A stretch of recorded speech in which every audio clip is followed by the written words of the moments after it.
Olá, vamos falar do artigo 1784 do Código Civil? Vamos lá?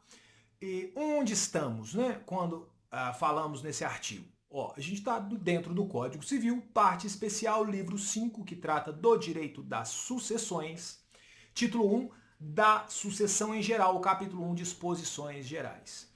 Parece desnecessário, mas esse caminho de localização dentro da lei é muito importante, principalmente quando há alguma dúvida na interpretação do dispositivo, porque às vezes você não consegue enxergar onde ele está no diploma legal e isso tem uma carga significativa para a interpretação, tá? Então, feita essa observação, vamos lá, literalidade do artigo 1784. Aberta a sucessão, a herança transmite-se desde logo aos herdeiros legítimos e testamentários. A abertura da sucessão acontece com óbito. Morreu, faleceu, aconteceu a abertura da sucessão.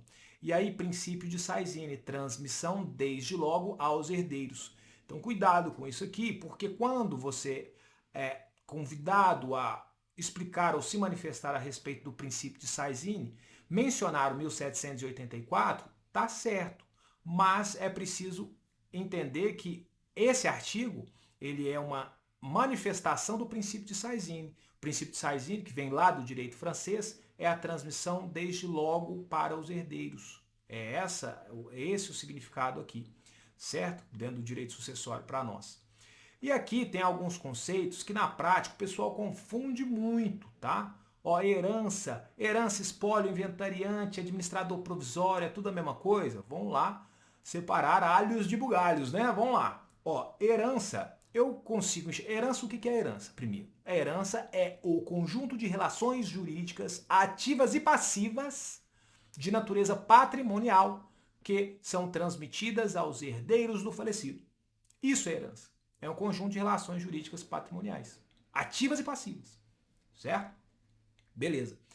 E aí, essa herança, eu posso denominá-la de monte mor ou monte partilhável, dependendo da porção da herança que eu falo. Quando eu falo em monte mor, eu ainda não paguei dívida, é aquele bolo quando você pega e vai fazer uma análise geral dos bens, você tem um monte mor. E aí, depois que feitos os descontos necessários, pagou dívida do falecido, separou a meação, se for o caso, né, dependendo do regime de bens, quando ele era casado ou estava em união estável, e depois que faz toda essa conta, tira essas dívidas e ameação, aí eu vou pensar em monte partilhável. Então essa é a diferença de monte mor e monte partilhável, sendo herança o conjunto de relações jurídicas patrimoniais ativas e passivas. Certo? E tá, qual que é a diferença agora então de herança, espólio, inventariante, administrador provisório? Bom, a herança a gente já falou o que que é o conjunto de relações jurídicas de natureza patrimonial, ativa e passiva, que o falecido deixa para os herdeiros. Beleza.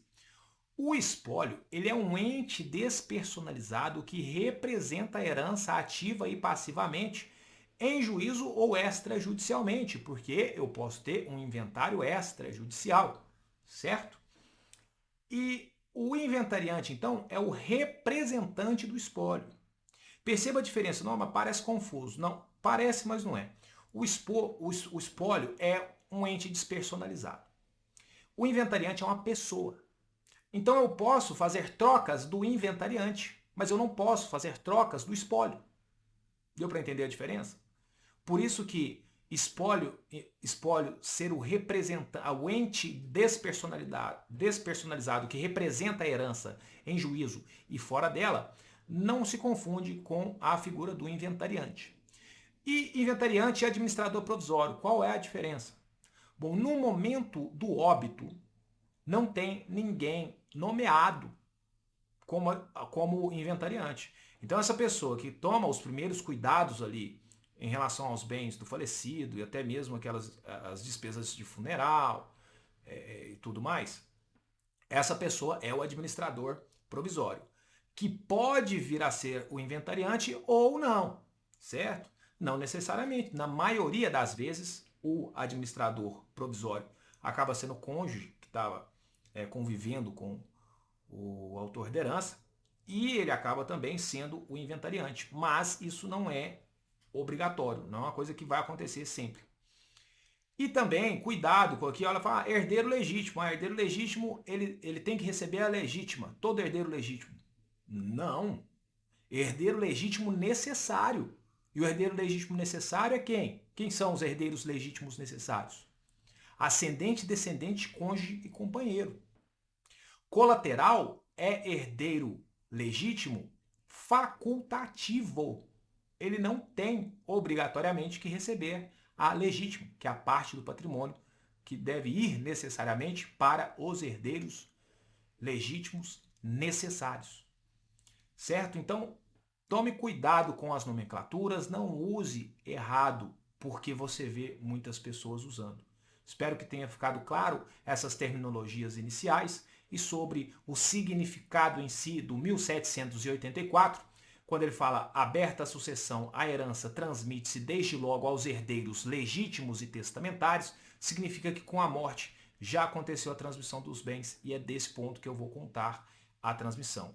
E o processo de inventário e partilha é uma regularização de algo que já aconteceu, certo? Então todo esse processo de renúncia, aceitação, partilha dos bens é uma regularização de um fato que já ocorreu, que foi a abertura da sucessão com a morte.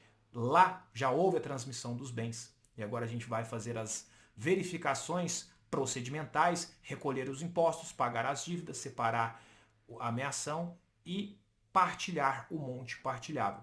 Lembrando que herdeiro legítimo é aquele que herda em virtude da lei, herdeiro testamentário é aquele que herda em virtude de ato de última vontade do autor da herança, por meio de testamento, ou se for coisa de pouca monta, pode ser por codicilo também, depois a gente vai ver isso, mas o que tem de interessante sobre esses termos do 1784 foi o exposto aqui. Espero que tenha ficado mais claro esses aspectos introdutórios, porque eles são extremamente importantes para entender o direito das sucessões. Certo? Muito obrigado pelo seu tempo e pela paciência em nos ouvir. Até o próximo vídeo. Fique com Deus.